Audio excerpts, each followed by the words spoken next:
Assalamualaikum warahmatullahi wabarakatuh. Kepada kawan-kawan pengunjung channel YouTube saya, sekaligus assalamualaikum juga untuk pembaca setia blog-blog yang saya kelola dulu, yaitu blog Keramat Bumi Kelayang, blog Sarang Bismillah, blog Jong Sumatera, dan wabil khususon blog Bertuah.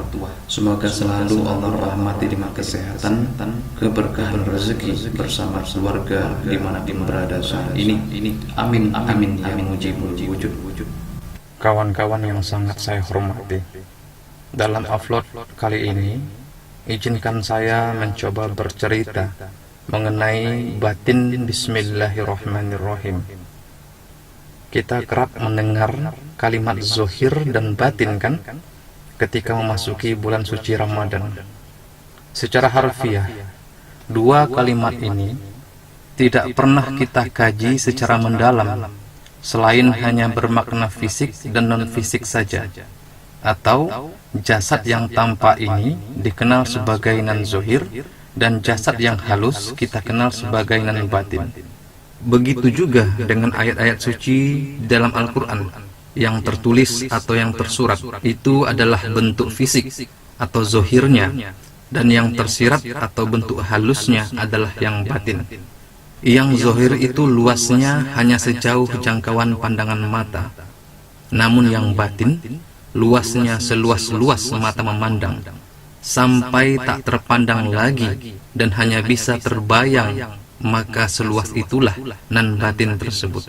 Yang mau saya ceritakan di sini adalah mengenai orang yang taat beragama secara zohir dan ada yang taat beragama secara batin, sehingga muncul julukan ada ulama batin dan ada ulama zohir. Di negeri kita sendiri, dua ulama ini kerap kita temui kawan-kawan. Saya beri contoh. Guru mengaji kita dulu mengajarkan bagaimana membaca lafaz Bismillahirrahmanirrahim, lengkap dengan tasdid, nahwu, dan qoriatnya. Lalu pasti mengajarkan agar selalu membacanya setiap akan memulai apa saja pekerjaan. Namun pada kenyataannya kita amat jarang sekali membaca Bismillahirrahmanirrahim dalam memulai pekerjaan. Contoh kedua, kerap kita temui seorang kiai hanya dengan membacakan Bismillahirrahmanirrahim saja pada segelas air putih, lalu pasiennya yang mengalami berbagai macam penyakit fisik dapat disembuhkan dengan minum air tersebut. Dan tentu saja dalam hal ini kita singkirkan dulu faktor kebetulannya. Anehnya lagi, walau sang kiai tadi tidak pernah mengatakan untuk mengerjakan membaca Bismillahirrahmanirrahim, malah pasien mengamalkan setiap melakukan apa saja didahului membaca Bismillahirrahmanirrahim. Nah, di sini tampak mana kulit mana isi, jelas mana zahir mana batin. Kenapa kiai, guru mengaji kita dulu, telah berbuih-buih mulutnya mengharuskan Bismillahirrahmanirrahim dibaca sebelum melakukan apa saja pekerjaan, tidak kita turuti. Namun kiai lain tidak berdakwah mengenai amalan Bismillahirrahmanirrahim, tapi kita malah bisa menjadikannya amalan sehari-hari. Padahal mereka berdua sama-sama kiai. Jawabannya mungkin, maaf ini hanya mungkin saja, bahwa ketika guru mengaji kita dulu berdakwah mengenai Bismillahirrahmanirrahim tadi, beliau lupa mengikutkan batin Bismillahirrahmanirrahim tersebut. Jadi yang beliau dakwahkan hanya zohirnya saja. Nah, untuk mengisi kekosongan atau kelupaan guru mengaji kita dulu inilah saya isi dengan bercerita mengenai aplikasi Bismillahirrahmanirrahim bersama batinnya. Jadi dalam hal ini kita hanya sharing untuk menambah perbendaharaan pengetahuan saja. Kalau untuk mengamalkannya, carilah kiai atau alim ulama yang sudah sampai pada tataran mursyid. Begini kawan-kawan yang sangat saya hormati. Ada dua orang kiai yang tengah makan sebungkus nasi.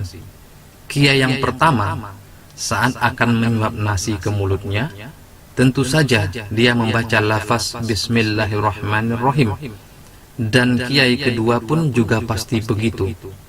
Namun kiai yang pertama, ketika makan, dia masih memilih makanan tertentu. Maksudnya, sambal yang dimakan harus sesuai dengan sambal yang disukai. Kalau sambalnya beda, maka menurut dia, makanan akan terasa kurang kenyang. Dan kiai kedua, makan tidak pernah memilih sambal apapun. Asal sambal dan lauk pauknya tersebut halal, maka pasti disantap dengan lahap. Tidak ada yang salah, apalagi haram dari kedua cara makan kiai kita ini. Namun, jika ditinjau secara detail, maka terlihatlah dengan jelas mana kiai yang mengamalkan Bismillahirrahmanirrahim hanya zohirnya saja, dan mana kiai yang mengamalkan Bismillahirrahmanirrahim secara zohir dan batin. Andaikan saya bertanya kepada kiai kedua, kenapa bisa makan tanpa memilih jenis makanan dan sambalnya, yang penting halal? Jawabannya adalah, kan saya makan dengan menyebut nama Allah yang Maha Pengasih serta Maha Penyayang. Andaikan saya bertanya lagi, loh, kiai sebelah juga makan dengan menyebut nama Allah yang Maha Pengasih dan Penyayang, kok bisa beda? Ini masih jawaban perandaian lagi ya. Kiai kedua menjawab, andaikan Dinda makan nasi putih hanya dengan sambal mentah saja bersama kekasih Dinda sewaktu pacaran dulu di sebuah pondok di tepi laut, apakah menjadi persoalan bagi perut Dinda makan nasi putih atau nasi lemak? Tentu saja semua makanan yang ada pada saat itu pasti terasa nikmat dan mengenyangkan, karena makan bersama kekasih hati, duduk bersimpuh di samping Dinda. Ini hanya baru makan bersama kekasih hati. Bagaimana kalau Dinda makan dengan Allah yang Maha Pengasih lagi Maha Penyayang, yang selalu Dinda sebut sebelum menyuap nasi ke mulutnya? Apakah masih bisa memilih sambal mana yang selera dan mana yang tidak selera? Jadi kawan-kawan, begitulah sekelumit cerita bagaimana kerasnya para kiai untuk mendapatkan batin Bismillahirrahmanirrahim tersebut.